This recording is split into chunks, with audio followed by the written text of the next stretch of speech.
ESL programs in K through 6, kindergarten through 6th grade. This is the second video in the series about different types of ESL/EFL programs. When we look at the world of the ELL, English Language Learner, in elementary and secondary schools in the U.S., the variety of programs available is extensive. Here, I just want to introduce you to some of the basic concepts.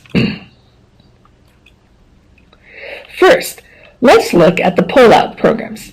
These type of programs are most common in elementary school because in middle school and secondary schools, LEPs, Limited English Proficiency students, usually take special English classes for one of the class periods.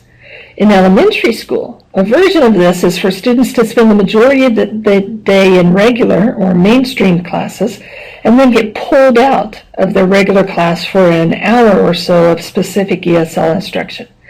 These pull-out classes may have ELLs from 1st, 2nd, 3rd grades, etc., all together in one ESL class. The main type of ESL program in the United States is called Submersion, where there's actually no specific ESL instruction. LEPs are put into regular classrooms, called mainstreaming, where they are expected to pick up the language through the teaching given to all the students. This submersion works for some students, but leaves the majority of students lagging behind academically. LEPs in this type of program tend to do better in math and science classes where the language is not so essential. Similar to Submersion are structured English immersion programs. LEPs are mainstreamed or kept in regular classes, but the difference is that teachers are expected to use ESL instruction strategies and skills for helping them adjust and keep up with all the students in the class. The teachers provide second language scaffolding for them. Another type is bilingual education.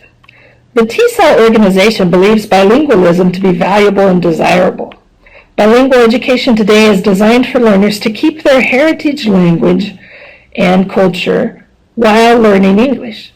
Content such as math, social studies, and science may be taught in one or both languages, but usually content is taught in English, with the support given in both languages.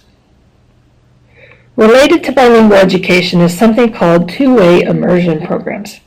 The difference is that in TWI programs, there are equal numbers of students in the class who speak English and who are learning English. This is common in Canada where French and English are the national languages. For example, in a second grade TWI class, you might have 15 native French-speaking students and 15 native English-speaking students. The content is taught in both languages.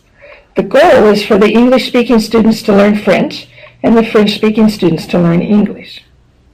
In review, we talked about pull-out programs, submersion, structured English immersion, bilingual education, and two-way immersion.